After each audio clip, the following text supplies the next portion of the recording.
இந்த கம்ப ராமாயணத்துல அந்த கடவுள் வாழ்த்து பாடல் இருக்கும். உலகம் யாவையும் தாமுள வாக்கலும் நிலை பிரித்தலும் நீக்கலும் நீங்களா அழகிலா விளையாட்டுடையார் அவர் தலைவர் அன்னருக்கே சரண் நாங்களே. அந்த மாதிரி இன்றைக்கு ராமர் கோயிலினுடைய இந்த முக்கியமான விழால எல்லாருமே அதுல சரணடைஞ்சிருக்காங்க அப்படின்ற மாதிரி இந்தியாவே மொத்தமாக அதனை உற்று நோக்கி கொண்டிருக்கிறது. இந்த ஒரு மொமெண்ட்டை எல்லாருமே உற்று நோக்கி கொண்டிருக்கிறார்கள்.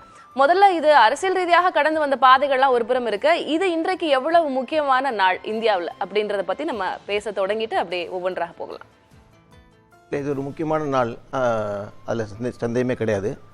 ஏன்னா அயோத்தியில் ராமர் கோயில் கட்டப்பட்டு இன்று முதல் பக்தர்கள் சொல்ல போனால் நாளையிலேருந்து அனுமதிக்கப்படுவார்கள். நீண்ட நாளாக இருந்திருக்கிறார்கள். இதில் சில பல சர்ச்சைகள் இருந்திருக்கின்றன. வடக்கு மன்றங்கள் நீதிமன்றங்கள் சென்று கடைசி இறுதியாக தீர்ப்பு வந்து அதுக்கு பிறகு கட்டுமான பணிகள் மேற்கொள்ளப்பட்டன.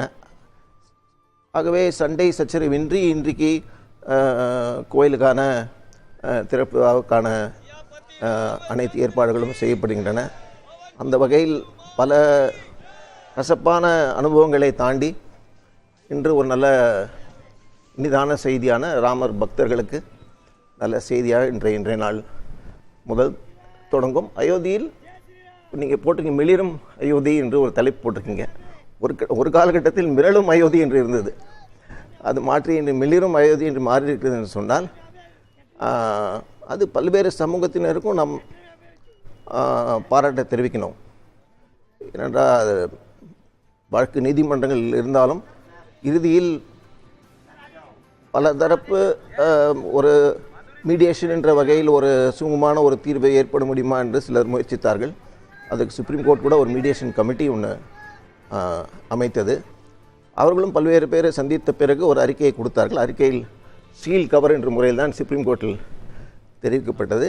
ஆனால் ஏதோ ஒரு வகையில் ஒரு சமரசம் ஏற்பட அது முயற்சி கை கொடுத்தது என்று சொல்லலாம்.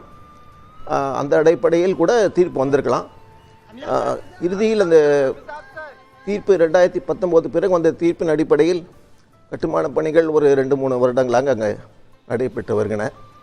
இப்போது முன்பு கூட சர்ச்சைகள் இருக்கும். சர்ச்சைகள் இல்லாமல் நாடு இருக்குமா தெரியாது. அதில் பல்வேறு தரப்பினர் பல்வேறு கருத்துக்களை தெரிவித்து வருகிறார்கள். இருந்தாலும் இன்றைய நிகழ்ச்சி பொறுத்தவரை அயோத்தியில் ஒரு அமைதி, ஒரு சுமூகமான ஒரு நிலைமை உண்டாக நாம் அனைவரும் விரும்புவது.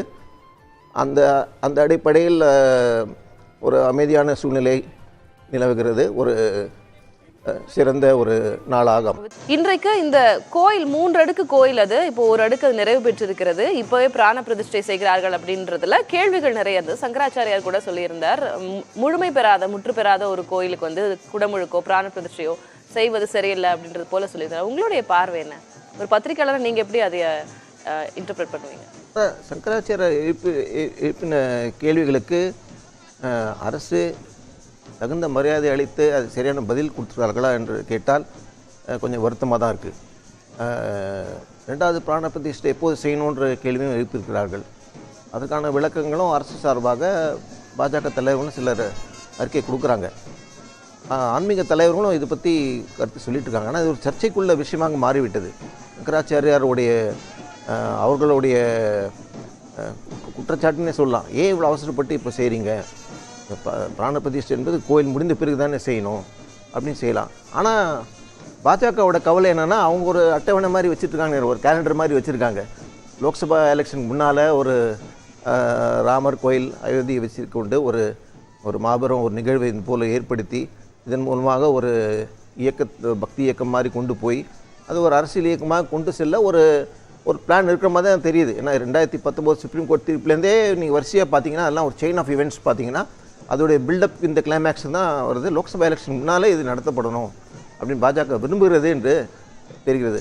ஒருவேளை இந்த காரணத்துக்காக இவங்களுடைய ஷெட்யூலும் அட்வான்ஸ் பண்ணியிருக்கலான்னு அப்படின்னு தோணுது.